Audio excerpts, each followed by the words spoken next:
In this video, I'm going to show you how to solve the ALEKS problem called Calculating Gravitational Potential Energy. This problem is going to give you a story about an object. My problem is about a baseball. It's going to give you a story about an object that has some sort of pattern of motion where probably it goes up in the air and then comes back down. It might be a situation where the object just drops. I suppose it's also possible that it's a situation where the object just goes up, but I don't think that's very likely in ALEKS. And it's asking us to calculate the change in gravitational potential energy for that object. And that is represented by this notation here. The delta means change. That's our notation for change. And then capital E is the energy.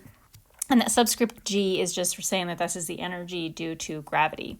I'm going to sketch a little picture of this scenario that I have in my problem. This is a problem about a baseball that is being hit by a batter. It's saying that it's giving me the mass of the baseball, and it says initially that baseball is traveling horizontally at 37 meters per second, so that's probably where it was pitched, and it is hit by a batter when it is 143 centimeters above the ground. So I think I'm just going to maybe make a little graph kind of like this. It's not going to be a graph to scale, but this is 143 centimeters on my graph. And then it says that the baseball travels 106 meters, so it's going to go 106 meters in this direction before it hits the ground, so it's going to do something like this. It does say it reaches a maximum height of 12 meters, so that baseball is going to go up, and then it's going to come back down and hit the ground, and this maximum height here is 12 meters. I definitely know that this is not to scale, and this distance that it traveled right here is says it's 106 meters.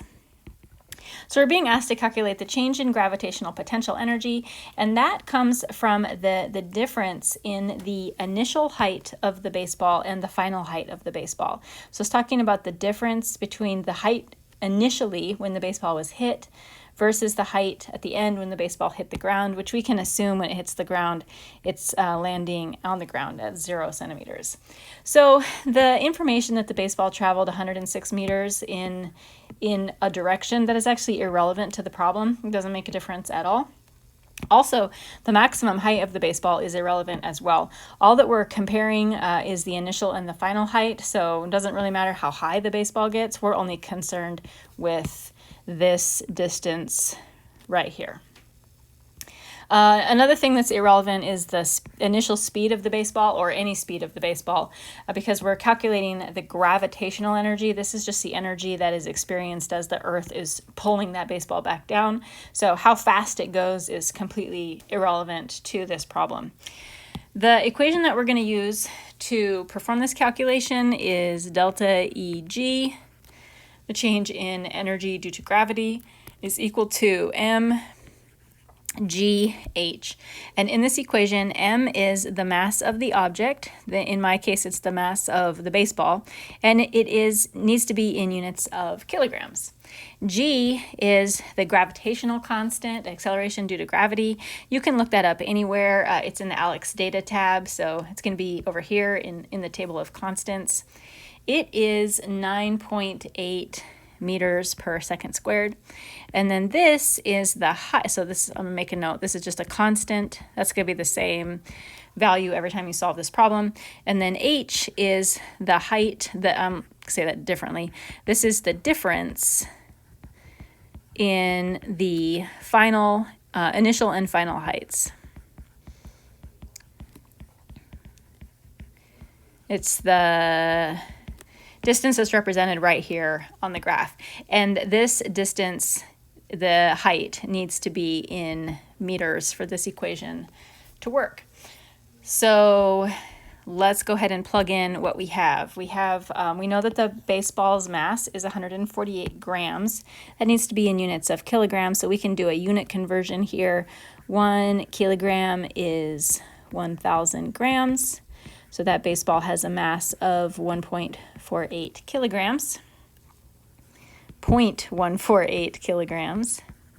G, the constant, is 9.8 meters per second squared. And then last but not least, our height. We're going to calculate that height as the final height minus the initial height. Typically, when we're trying to calculate a difference in things, we usually start with the final and from that subtract the initial. The final height of our baseball is 0 centimeters. The initial height of the baseball is 143 centimeters. So for this baseball, the value of h is a negative number because it falls, it drops. It's negative 143 centimeters. Remember that that needs to be in meters, so I need to do a unit conversion here as well. There are 100 centimeters in a meter, so my height in units of meters is negative 1.43 meters. Negative 1.43 meters. Let's go ahead and use the calculator to do the math on that. 0.148 times 9.8 times negative 1.43 is a negative 2.07. The units are kilograms, meters squared over second squared, which simplify to joules. So this is negative 2.07 joules. ALEKS wants this to 3 sig figs. Oh, that's exactly how many I have. So negative 2.07 joules.